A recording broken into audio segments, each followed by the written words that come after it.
ఈ ప్రాంతంలో కొత్త ఇండస్ట్రీస్ వస్తున్నాయి. సో దీనికి సంబంధించిన కొంచెం పని వేగవంతంగా జరగాలి, ఎస్పెషల్లీ భూసేకరణకు సంబంధించిన అది ఎంఆర్ఓ గారితో ఇప్పుడు రివ్యూ చేయడం జరిగింది. దీంతోపాటు ఈ ఏరియాలో ఫ్యూచర్ పొటెన్షియల్ ఏముంది అది కూడా డిస్కస్ చేసుకొని ఏ ఏరియాలో మనం వచ్చిన ఇండస్ట్రీస్ని పంపవచ్చు అది కూడా రివ్యూ చేయడం జరిగింది. దీంతోపాటు ఈ లాస్ట్ 2-3 మంత్స్లో రెవెన్యూ అడ్మినిస్ట్రేషన్ సంబంధించిన కొత్త సర్క్యులర్ కూడా ఒక ఇష్యూ జరిగింది. ఆ నేపథ్యంలో వాళ్ళు ఎలా పని చేస్తున్నారు, ఎంతవరకు వాళ్ళకి అర్థమైంది, స్టాఫ్కి ఎంతవరకు అవగాహన ఉంది అది కూడా ఒక రివ్యూ చేయడం జరిగింది. మొత్తం చూడాలంటే ఇప్పుడు నెల్లూరు జిల్లాలో ఈ ప్రాంతంలో మంచి కంపెనీలు వస్తున్నాయి, ఉద్యోగాలు కలపడానికి కూడా అవకాశం ఉంది.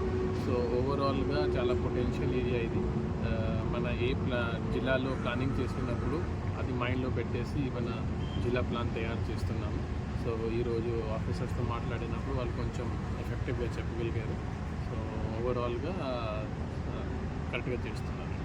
అక్రమ రేషన్ బియ్యం సార్ తరలిపోతున్నాయి, దాని మీద ఎటువంటి యాక్షన్? అలాగే గ్రావెల్ మీరు చూసి ఉంటారు, మనకి ఈ 1 ఫిబ్రవరి నుంచి కొంచెం ఈ పీడిఎస్ రైస్ మీద గట్టిగా యాక్షన్ తీసుకుంటున్నాము. రోజుకి ఎక్కడైనా ఏదో మీకు సమాచారం వస్తూ ఉంటుంది, మనం సీజ్ చేస్తున్నాము. నెక్స్ట్ 2-3 మంత్స్లో బాగా కంట్రోల్లోనే తీసుకొని వచ్చేస్తాము. దీంతోపాటు ఇల్లీగల్ మైనింగ్ కూడా ఎక్కడైనా వస్తే మనం అసలు ఒప్పుకోము.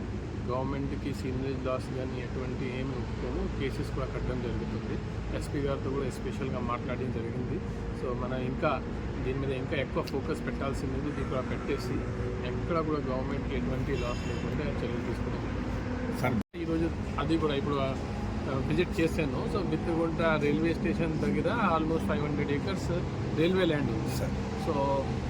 సో ఇప్పుడు రామేపట్నం పోర్ట్ ఆపరేషన్ అయిన తర్వాత ఎక్కువ SEZ స్టార్ట్ అయిన తర్వాత ఆ పొటెన్షియల్ ఎక్కువ ఉంటుంది. సో ఈరోజు స్టడీ చేసాము.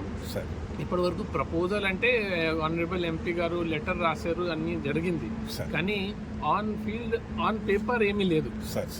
అంటే గతంలో కలెక్టర్ గారు కూడా పాత ఒక లెటర్ రాశారు, కానీ ఆ లెటర్ వరకే ఉంది. సో ఇప్పుడు నెక్స్ట్ నేను రైల్వే ఆఫీసర్స్తో మాట్లాడి వాళ్ళ ఆలోచన ఏముంది, వాళ్ళు ఈ ల్యాండ్ని ఎలా యూటిలైజ్ చేస్తారు అనేది మాట్లాడడం జరుగుతుంది కదా. ఖచ్చితంగా ఆ ల్యాండ్ ఉంది కాబట్టి మేము దీనికి ల్యాండ్ రైల్వే వాళ్ళది ఉంది కాబట్టి వాళ్ళతో మాట్లాడి చేయాలి. కానీ ఈ ఏరియాలో ఉన్న పొటెన్షియల్ని కూడా మైండ్లో పెట్టేసి ప్లానింగ్ తీసుకోవడం జరుగుతుంది.